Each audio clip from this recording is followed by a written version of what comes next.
Has not picking the right confidant ever came back to bite you? Well, we're going to look into that today here on My Sober Truth.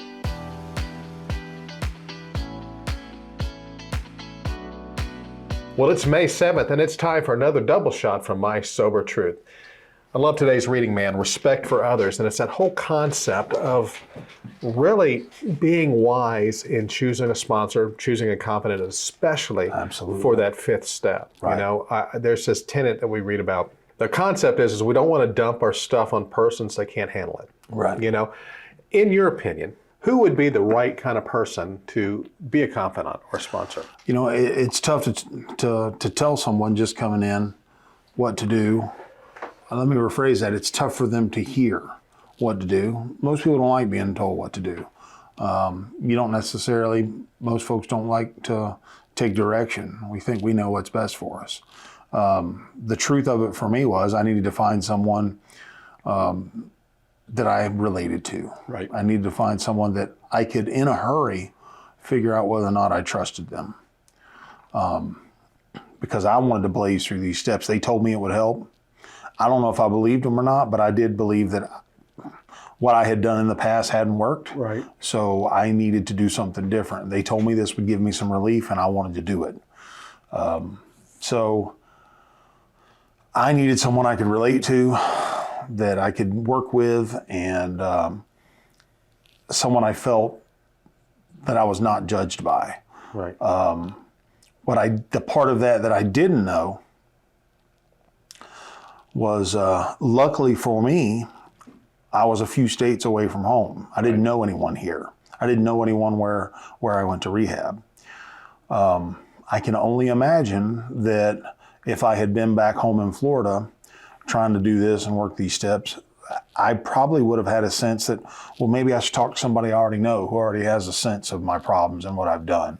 You know, whether it be a trusted friend or I don't know, you know, growing up in and around church, I knew some clergy members, someone who knew me. Right. You know, would have probably been a big, I would have wanted to do that. Instead of just talking to someone I didn't know, that didn't really make sense.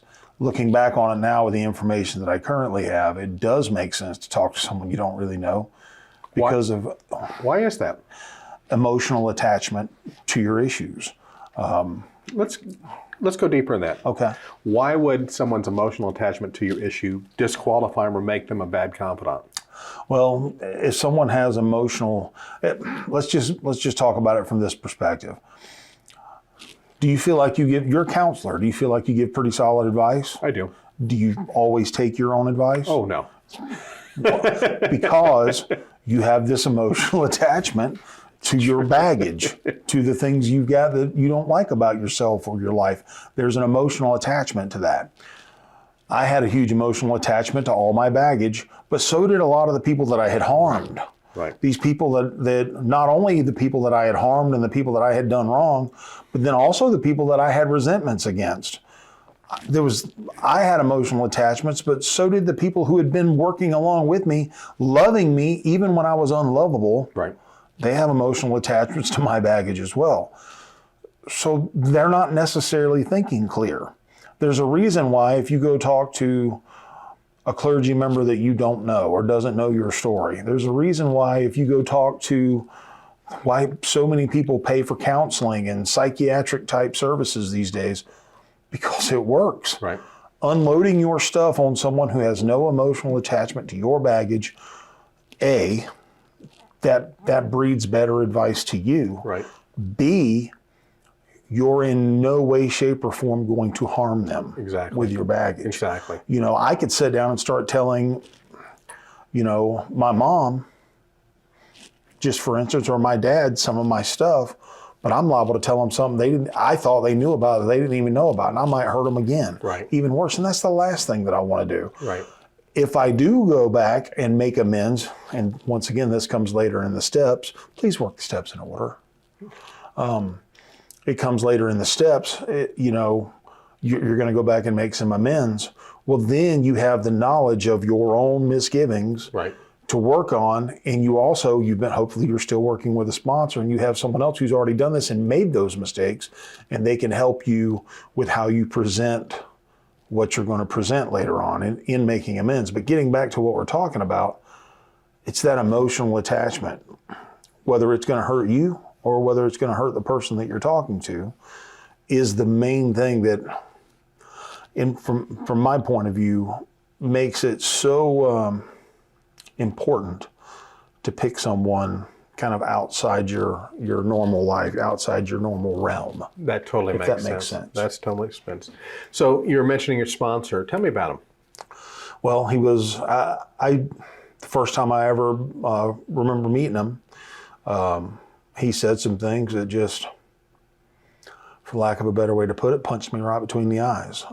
It was very obvious he had lived a similar life. And in some ways, the exterior was similar. But what was really alike were the feelings that I heard him talk about. Those were the feelings of inadequacy, the feelings of having to build this huge ego in order to compensate with feelings of inadequacy. One of the first things I remember hearing him say was he called himself an egomaniac with an inferiority complex. And I don't know that anything's ever hit me between the eyes harder than that, hearing that statement, because that is exactly what I was, an egomaniac with an inferiority complex.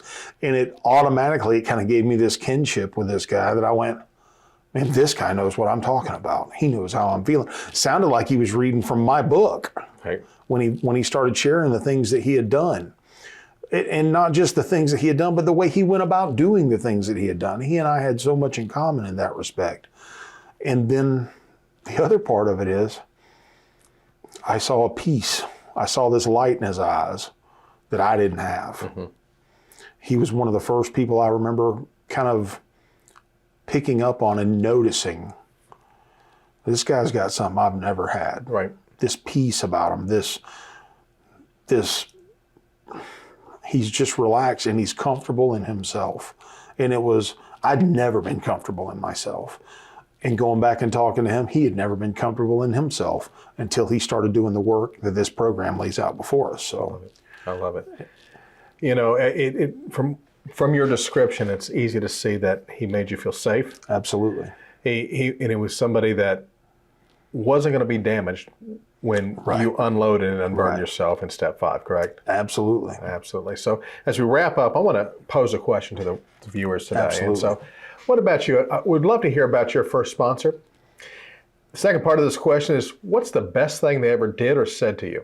Would love to hear that. Put it in the comments down below. We're going to read this, but more importantly, we hope what you write is going to inspire and help someone else today. And on that note, for My Sober Truth, I'm Mark.